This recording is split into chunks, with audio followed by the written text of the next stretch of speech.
দুই নৌকায় পা দিয়ে চলা নেতানিয়াহুর দিন প্রায় শেষ। দুর্নীতির দায়ে নিজ দেশেই মামলার আসামি তিনি। ইসরায়েলের রাজনীতি ও সমরনীতিতে কড়া নাড়াচ্ছে মার্কিন প্রেসিডেন্ট ডোনাল্ড ট্রাম্পের গাজা চুক্তি। এটি ইসরায়েলি প্রধানমন্ত্রী বেনিয়ামিন নেতানিয়াহুর জন্য শুধু চ্যালেঞ্জ নয়, হতে পারে গলার কাঁটা।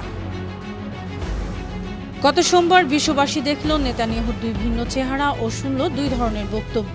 ট্রাম্পের সঙ্গে বৈঠকে ইংরেজিতে বললেন যে গাজা নিয়ে মার্কিন প্রেসিডেন্টের প্রস্তাবের রাজি তিনি। এর কয়েক ঘন্টা পরই ভোল পাল্টিয়ে ফেলেন রাজনৈতিক দিগবাজিতে পারদর্শী নেতানিয়াহু। হিব্রু ভাষায় নিজ দেশের জনগণের উদ্দেশ্যে বললেন, কোনো অবস্থাতেই ফিলিস্তিনের রাষ্ট্র হতে দেবেন না তিনি।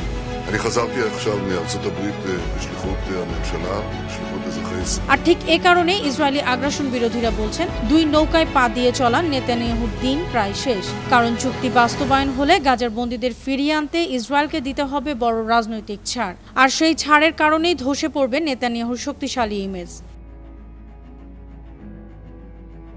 সংবাদ মাধ্যম আল জাজিরার বিশ্লেষণে বলা হয়েছে, ট্রাম্পের ২০ দফা পরিকল্পনার মূল উদ্দেশ্য গাজায় যুদ্ধ বন্ধ করা। যুদ্ধ বন্ধ হয়ে গেলে গাজা ইস্যু নিয়ে নেতানিয়াহুর ভেলকিবাজি শেষ হয়ে যাবে। কারণ নিজ দেশের নাগরিকদের স্বার্থের প্রলোভন দেখিয়ে নেতানিয়াহু গাজা যুদ্ধ চালাচ্ছেন। এই প্রলোভনের অজুহাত শেষ হয়ে গেলে আগামী বছর ইসরায়েলের জাতীয় নির্বাচনে নেতানিয়াহুকে জয়ী করার কোনো ইস্যু নাও থাকতে পারে। তাকে আর প্রয়োজন হবে না ইসরায়েলিদের, গদি হারাবেন তিনি। নেতানিয়াহুর এই সম্ভাবনার ষোলকলা পূর্ণ করবে তার দুর্নীতি। দুর্নীতির দায়ে নিজ দেশেই মামলার আসামি তিনি। আর এই বাস্তবতার ধারণা করা হচ্ছে গাজা চুক্তি হতে পারে নেতানিয়াহুর গলার কাঁটা।